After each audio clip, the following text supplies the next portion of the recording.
Every anime we love is brought to life by the directors, storyboarders, and animators behind the scenes. And so is the Infinity Castle movie. Every frame, every heartbeat, every impact frames, those are crafted by masters of their art. Today, we dive deep into the minds and hands that shape the worlds we can't stop talking about. This is the stuff list analysis for Demon Slayer Infinity Castle movie Part 1.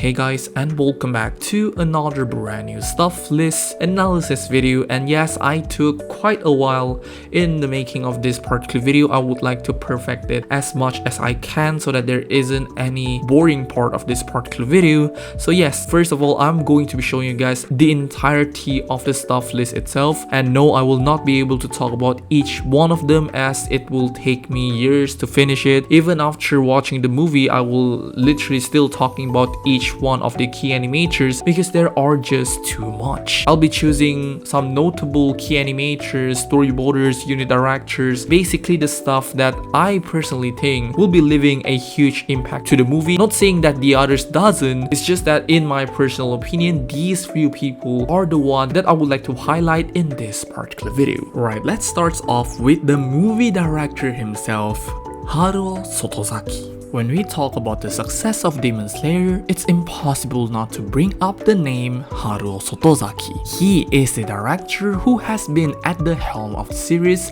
since season 1, the mastermind behind Mugen Train, and now continues to oversee the movie adaptations of Infinity Castle. Under his leadership, Demon Slayer didn't just become a hit, it became a global phenomenon, with Mugen Train smashing records to become the highest grossing anime film of all time, and next one being the Infinity Castle movie. His ability to coordinate a powerhouse team at Ufotable filled with a lot of talents is undeniably one of the reasons this series looks so polished and cinematic. But while Sotozaki's name is tied to the success of the franchise, he's also a pretty divisive figure among fans and critics. A common critique is that Sotozaki tends to quote-unquote copy-paste the manga panels too direct, especially noticeable in parts of season 3. While this faithfulness to the source material is great for the manga reader, it can make the direction feel a bit static and less adventurous. And this is where comparisons to the other directors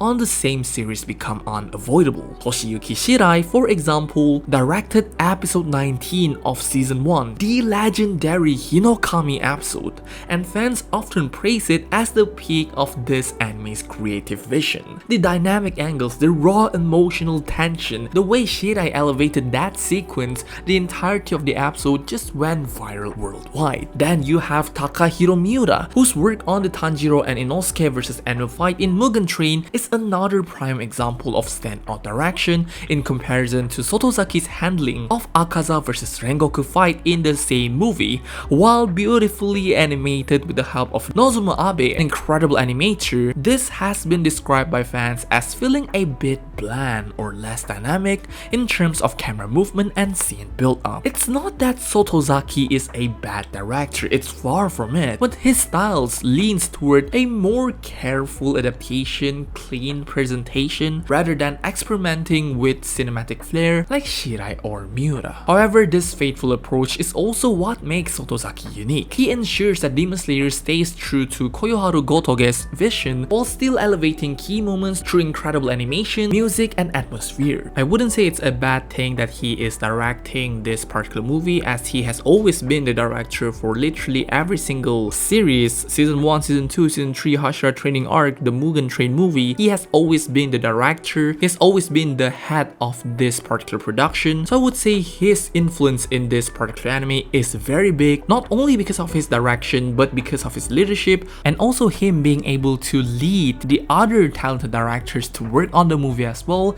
as unit director, in which why there are multiple unit directors in this particular movie, which I'll be diving into in the next part of this particular video. Haruo Sotozaki has to be one of the few reasons why Demon Slayer is where Demon Slayer is right now. As for the next role, we have the storyboarders. And yes, for this movie, we got 4 storyboarders, the first one being Takahiro Miura, second one being Takashi Suhara. Obviously, Haruo Sotozaki will also be playing the part as the storyboarder, and also Hikaru Kondo. Wait a minute, Court, is that the same Takahiro Miura that's also worked on the Mugen Train movie as well? Yes, you are absolutely correct. When it comes to handling action sequences in Demon Slayer, one of the first names that comes to my mind, and honestly to many fans' minds, is Takahiro Miura. As a storyboard artist, Miura has this incredible knack for making every fight feel larger than life. His work is ambitious, and he has this ability to convey a grand sense of scale that instantly elevates the intensity of the battles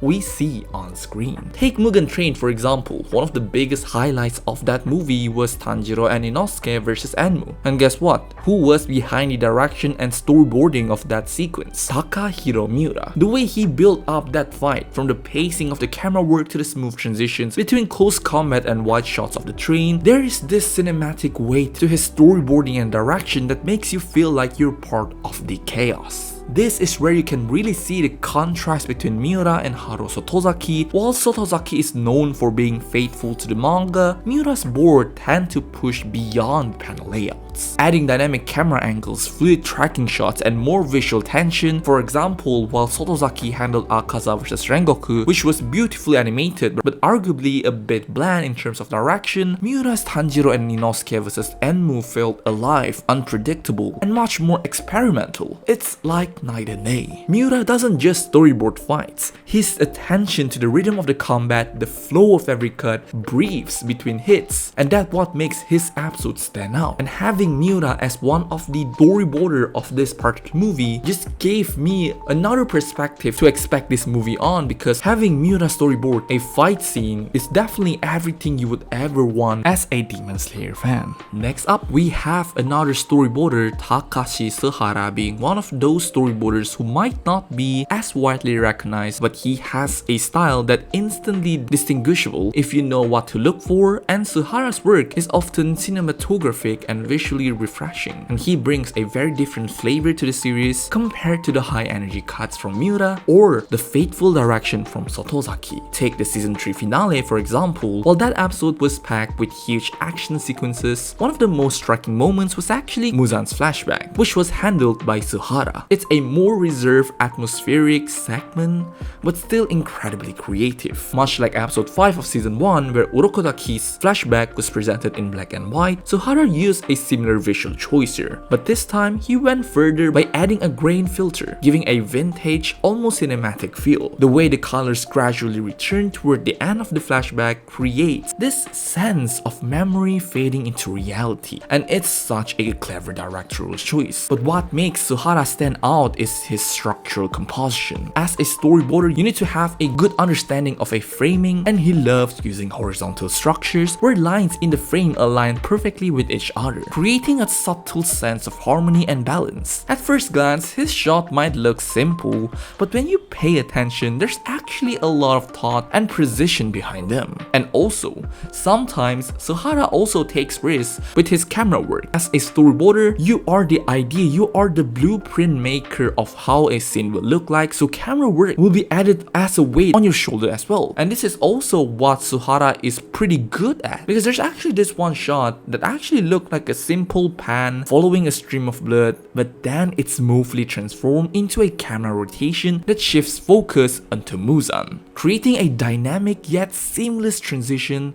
And that's the kind of thing that feels invisible to the casual viewers, but it adds a ton of visual storytelling depth. One of the most important aspect of being a storyboarder artist is knowing how to fully utilize every tool in your arsenal, and Takashi Suhara does exactly that. His vision aligns perfectly with the ufotable cinematic approach, making his episode feel like a short film within the series. And now he is one of the storyboarder of this particular film. I would love to see how his part actually turns out to be, because I am definitely positive that I will be able to catch few scenes that I would go, wait, this looks like what Suhara storyboarded in the movie. So yes, I'm looking forward to his work in this movie. The next storyboarder, Haruo Sotozaki. Yes, I've already talked about him in the director section, but let's talk about Sotozaki's storyboard work.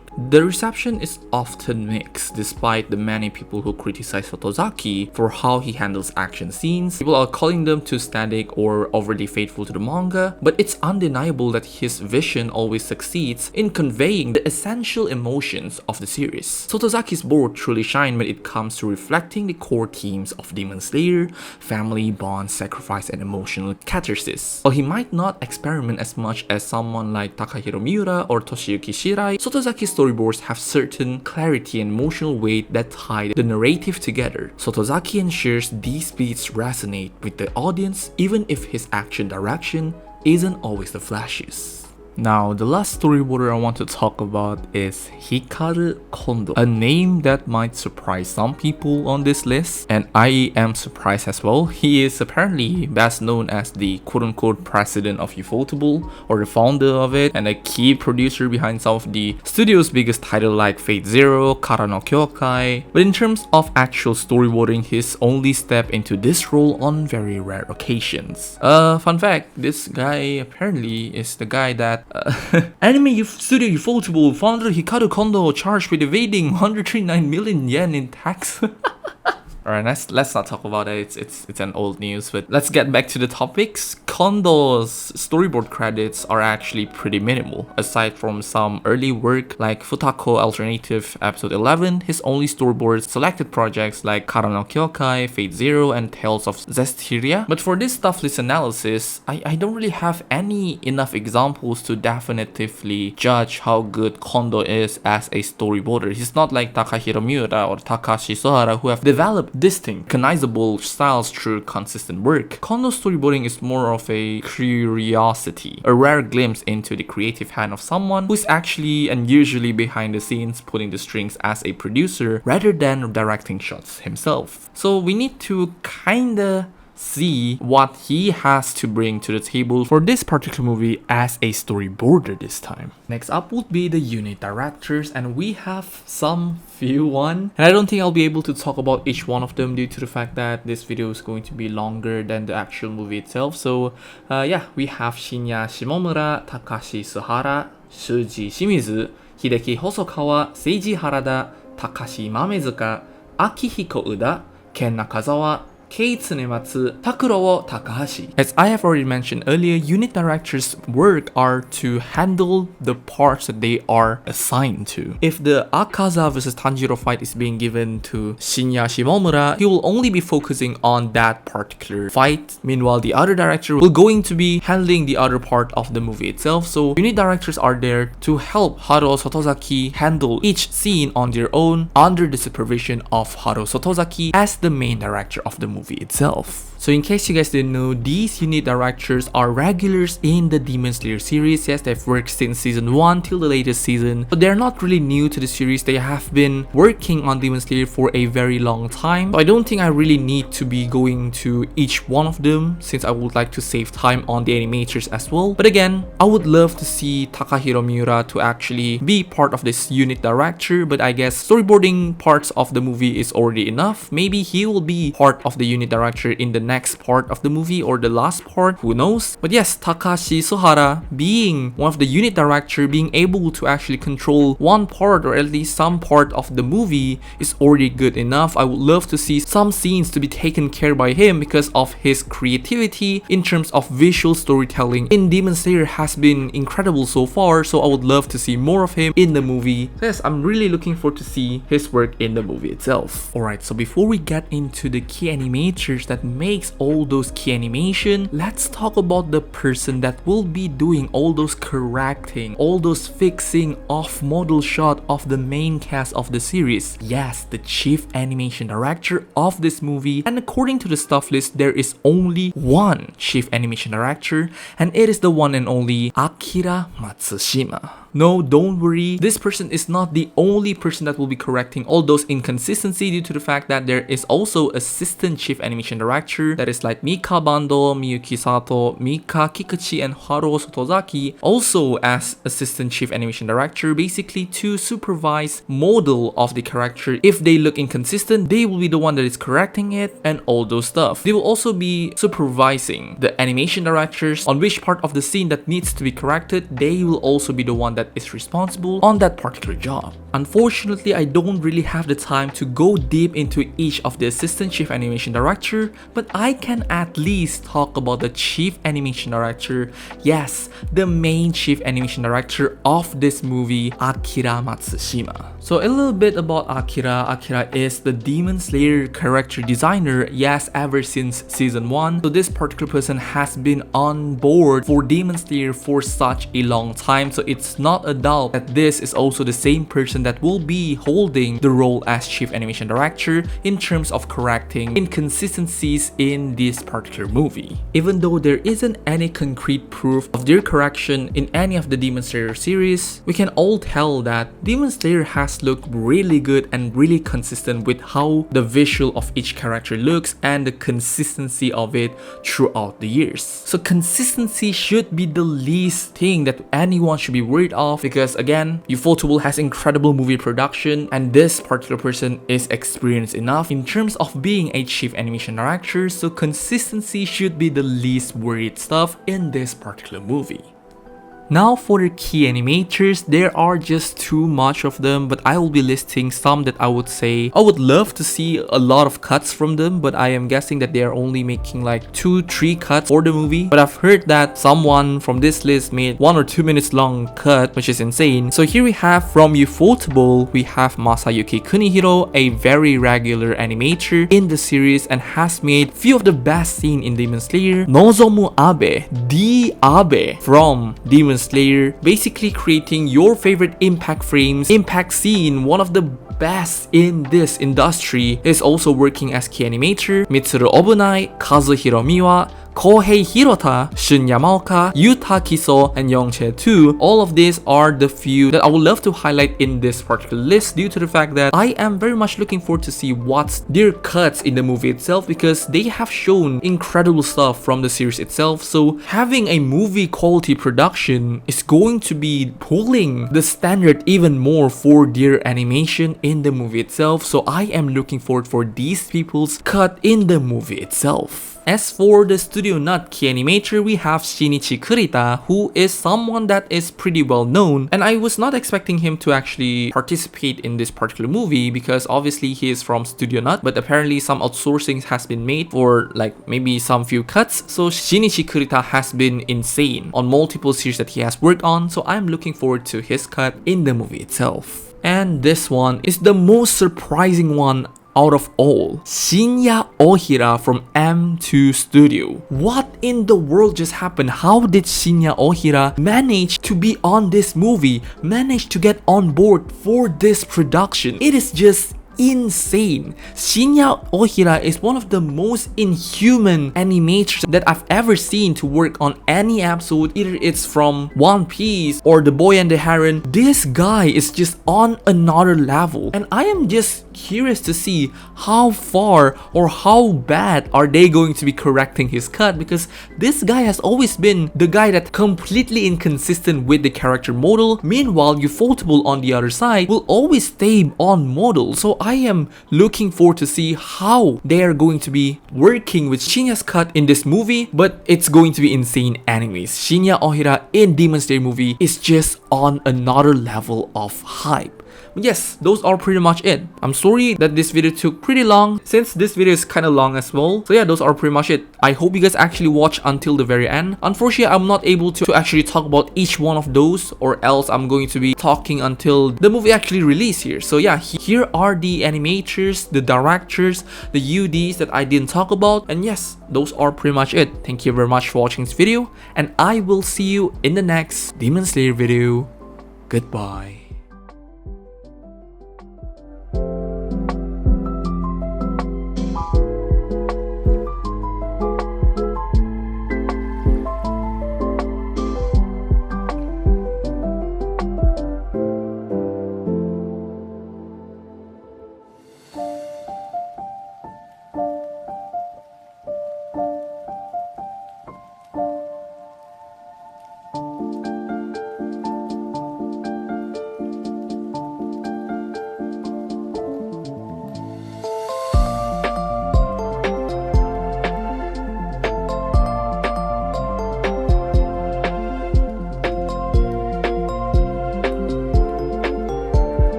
before everything ends, I would like to credit all those sources that I found while researching about this particular stuff list. And yes, those are basically it. Thank you very much for watching this video. This has been a hell of a video. So yeah, thank you very much, and I will see you in the next Demon Slayer video.